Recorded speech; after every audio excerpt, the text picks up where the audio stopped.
Some people may know is when we started 1X and had a different name back then, we had an initial management structure that was very similar to the Constellation program management structure. That is, the people who were making the first stage booster part were part of the first stage office, were part of the Ares project, and people who were doing the avionics were part of the Ares project. People who were doing the ground part were part of the ground ops project. And because the reporting chain was through the established projects, it was a very difficult thing to put your arm around and say, this is Ares 1X. What you saw was, this is the path for Ares 1X for first stage, and here's the path for the mainline Constellation part for first stage, and same with upper stage, same with avionics. So you could see how it was working out, but the Ares folks would have their perspective on how it should fit together, what the right step forward would be, which would be different than on the ground side. We're kind of going through their chain. We didn't have any integrating function from a management point of view to say, no, I'm responsible for it, I'll pull it together, and I'll make the call, even though it may not make you happy. We got to do what's best for the system. So we followed the Constellation process, and that slowed us down a lot. And decisions weren't being made, and we talk about a lot of things. And so we had to reorganize in a way that was very, very focused and very efficient. So in April of 07, a lean event was called by senior management. Champion was Dan Dumbacher, and they sequestered a group of, I want to say it was 12 or 15 of us that kind of represented the different parts of 1X and said, hey, we're not getting where we need to be. What do we need to do? And from that event, we came up with the IPTs. We streamlined things down from, there were processes that were requiring 10 panels to get a decision to basically 3. We really looked at what our goal was, what we needed to get there, and then we reorganized. And we started with a clean board, saying, here, what do we need? We said, okay, we need someone who provides the hardware. Someone's got to provide a first stage. Someone's got to provide an upper stage, and et cetera, for all the hardware providers. And then we said, we need someone to do the integrating. And he said, that's basically all you need. Is there's a person in charge of the project, there's a person who provides, there's people who provide all the hardware, and there's an entity that integrates all those together. And that became our org structure. It was as flat as you possibly could draw it. They reorganized the whole project so that each IPT had their own budget, their own schedule authority. That seemed to me make things run a lot smoother. Up until that point, you would ask for a change, and it may take months of just telecon after telecon. So the important lesson learned there for me, from my perspective, was you have to have a strong SE&I up front. You have to have an SE&I that has the technical authority as well as an integrated schedule across the IPTs that all the IPTs have to adhere to and honor. Even at the end of the project, there was still some disconnects, but I think overall they had finally gotten to a point where they had an integrated schedule where all the IPTs fed into that. They understood the right milestones, and so they were all on the same sheet of music. But until they reorganized that, they didn't. So, if you're going to do this again up front, you've got to get SE&I involved. SE&I traditionally is, what are my loads, what's my trajectory, those type things, but also in, what Shuttle would call level 2, they also maintain the overall project schedule and the overall project budget. And so to me, I think that was important. When you're working within a big program and it is it has a lot on its plate, it's got lots to do, that it's very hard to go and get the attention that you need to go work on this test flight. So it's very advantageous to you to have this focus team that's set up just to work on the test flight. It's out of the bureaucracy of the big program and what it's trying to get accomplished. And it's got a direct link, though, back to the program manager so that he knows that this is his team that's working it. And it relieves some of that work off of him so that he can stay focused on the big picture. But your team can stay focused just on what you're trying to do. Your team has got accountability from budgets, decision, technical, schedule. You have all that authority to go make your job happen. So it made the lines of communication very clear. Each of the IPT leads, who then were reporting back to their projects, back to Constellation, now reported to the project manager directly, as the integration lead. And if there was a problem, there was one meeting to go to. There was one control board, And by doing that, it was always acknowledged what that forum is and who to talk to.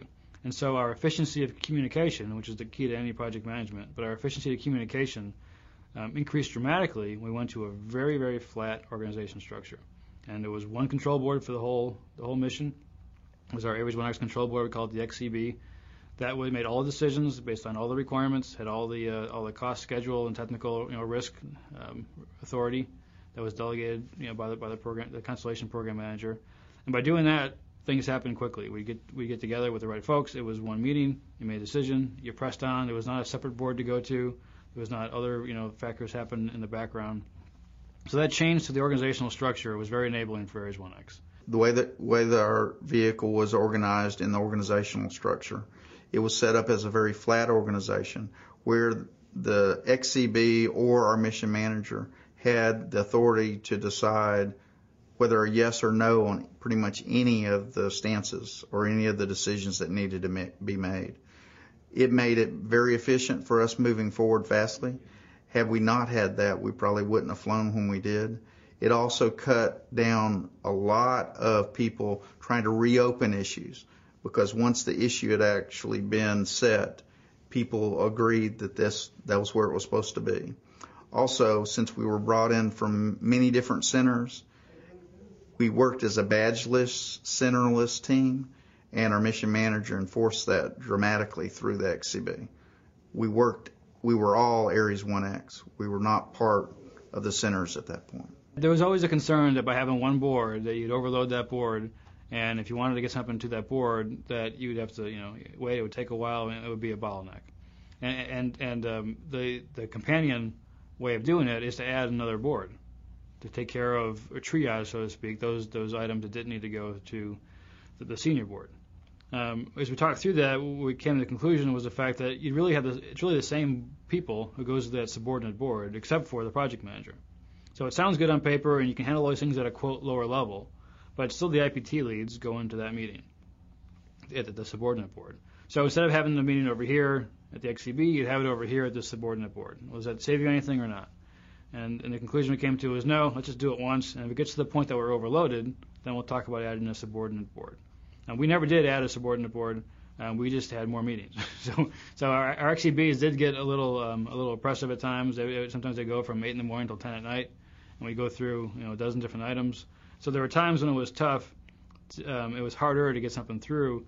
But the good thing about our pace is that instead of the meeting on Tuesday, you could have a meeting on Thursday, 2 days later, to get your item through.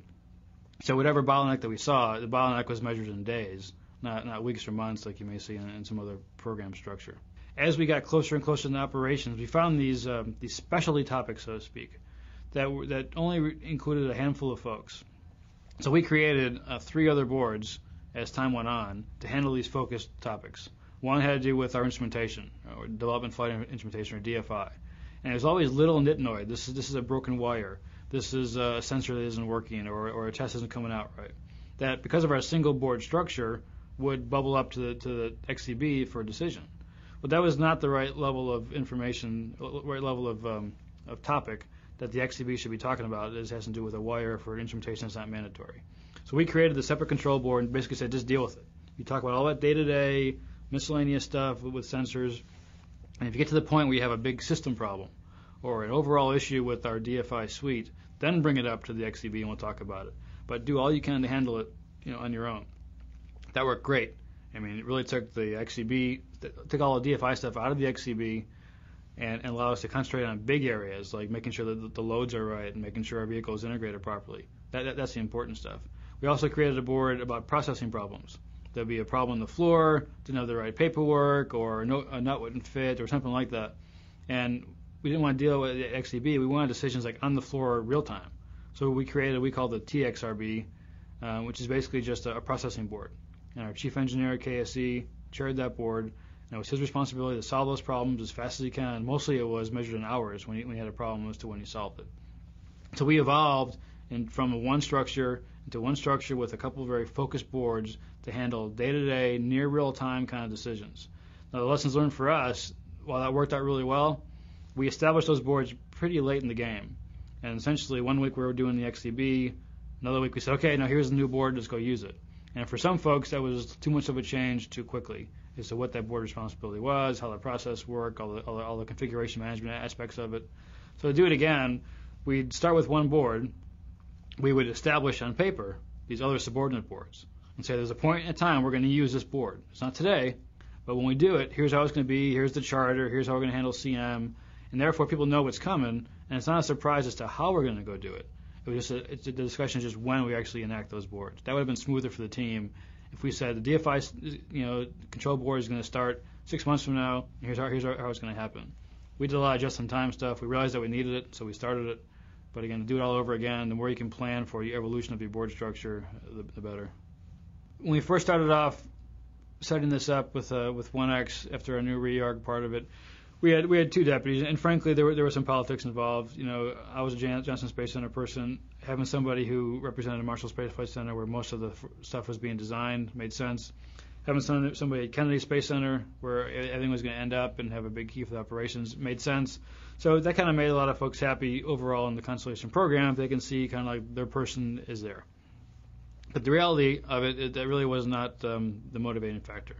It was the fact that being either at JSC or when I was at Langley, there's a lot of day-to-day stuff that happens that people want to talk to the project manager for.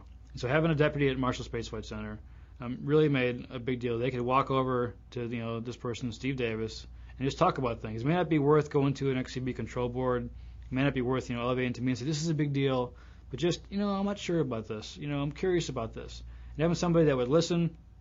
And then deputies did a great job of filtering out what stuff they said, hey, this is a big deal. This is the second or third time I've heard about this concern. Let's talk about it. Or they would handle it on themselves if it was just an isolated incident or something unique.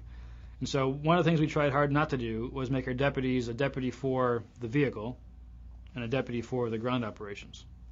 Because that put the kind of divide that now we have these two structures. All the ground ops guys would report through this deputy. All the vehicle guys would report through this deputy. That would separate our project, I thought, and put a line in the middle. So we were very clear to say our deputies are my deputies, and they can talk about any topic. One happens to live at Marshall Space Flight Center. One happens to live at Kennedy Space Center. But there were times when there was a topic related to the vehicle, and my deputy, who happened to be at Kennedy Space Center, was the one in charge to go solve that problem, and vice versa. Because I wanted two people who were equal deputies that could solve any problem, who happen to have different centers behind them, but not a vehicle person and a ground person. And so the org part of it for 1X was really careful about interfaces and layers. And all those are bad. So we wanted to minimize the number of layers, so we had a very flat organization, a manager and the hardware providers, and that was it. In Constellation, they like to say level 2, level 3, level 4, and we ban those phrases. You cannot say level 2 or level 3 within 1X without being chastised. Because once you do that, you just create a line. You just drew a line in the org chart, which doesn't really exist. You do this, and I do this, and you can't do this, and I can't do that. We couldn't handle that. We just had a team. And you're providing a service, and this person's integrating, and this person makes the final decision. And there's no levels there. It's just part of the integrated team. The other part of it is interfaces. Every time you create an organization or boxes an organization chart, you create an interface. So one thing is to be careful of with a flat org chart, it becomes wide. Now you have all these different kind of interfaces. But we wanted to make sure we didn't create these interfaces and someone to manage the interface and someone to make sure you integrate the management of the interfaces. Pretty soon you go in this big circle of all these people getting involved doing stuff, this generic stuff. People who integrate and facilitate and coordinate. If that's your job title, you probably need to find a better job because by org structure you can get rid of a lot of that stuff. And you have the people who are empowered to make a decision, in a box, say, okay, you're in charge of this, period. Make the call. So the org structure really determines how big your organization has to be from a project management point of view. It determines how many people you have in staff positions or administrative positions, just kind of keeping tabs of another organization. And once you start doing that, you realize you must have, taken a wrong turn somewhere. If you have a lot of folks whose sole job is to worry about what other folks are doing, but not having the responsibility to make a difference. So in an SCI world, what we wanted, and we evolved into this, but it took a while, was interface managers that were really interface managers, not a book manager for the first stage, upper stage, not someone who goes to the meetings and sees the first stage guys are talking to the upper stage guys, but someone says, you're the guy who makes the call between first stage and upper stage. You manage that interface. You don't integrate and coordinate and facilitate. That's what you do to get there. But in the end, you say, and here's what we're going to go do. And for our project, for Constellation, for other projects, Initially you tend to put people who are more detail-oriented, good at maybe documenting or writing to be the book managers for a particular interface. And what you need are people who are mini project managers. Manage that interface. If there's 180 bolts between your piece and their piece, there's a lot of issues to talk about. What kind of bolts, how big they are, the thread, the preload, the interface, metal-to-metal contact. Someone has to make calls on all of those. And often the call is not beneficial to a particular IPT. They got to make a change. They got to change their material. They got to do an extra test. They got to do something. And so you need somebody who is empowered to say, and you get given the authority, this is my job, I own this interface, and here's what I recommend. Will recommend to me, but decide to those folks. And if those folks say, hey, wait a minute, you're just cost me $10 million in 6 months of a schedule slip, then we elevate up to a higher level. Now it's a cost schedule issue that I would get involved in. But the best you can, let people actively manage with authority your key interfaces and not just make them book managers. That was so big. And that's what I really loved about our flat organizational structure. It was not far from Bob S., our mission manager, wasn't far down to the person on the floor turning the wrench. And when you have that, and when you have the mission manager and deputy mission managers traveling around, going to see people, being there, you get to know them. It short circuits a lot of stuff that in a large program might fester. People wondering, well, why are we doing that? Well, if you see the deputy mission manager or the mission manager himself on the floor every day, and when we got to KSC, you saw all three of us there every day. You can short circuit some of that stuff. It is just really huge, and you're talking to people. You got to, and the talk has to go up and down. When you needed an answer or a decision, basically you knew you were within 3 meetings or 3 people of getting that's the decision.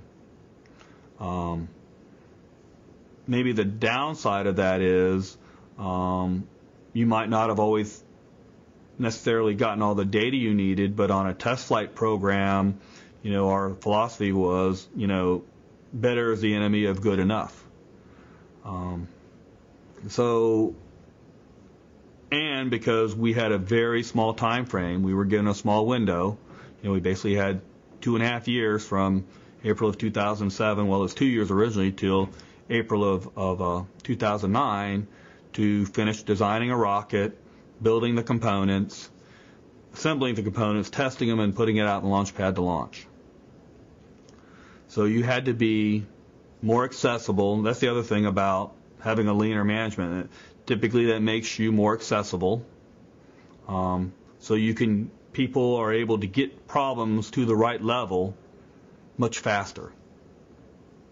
So the issue with that, though, is sometimes those people could become overwhelmed. So you've got to find that balance, and so that's kind of maybe the downside of flattening the management organization too much. But the lessons from that, though, is I think this is where we as an agency, I think, are trying to go.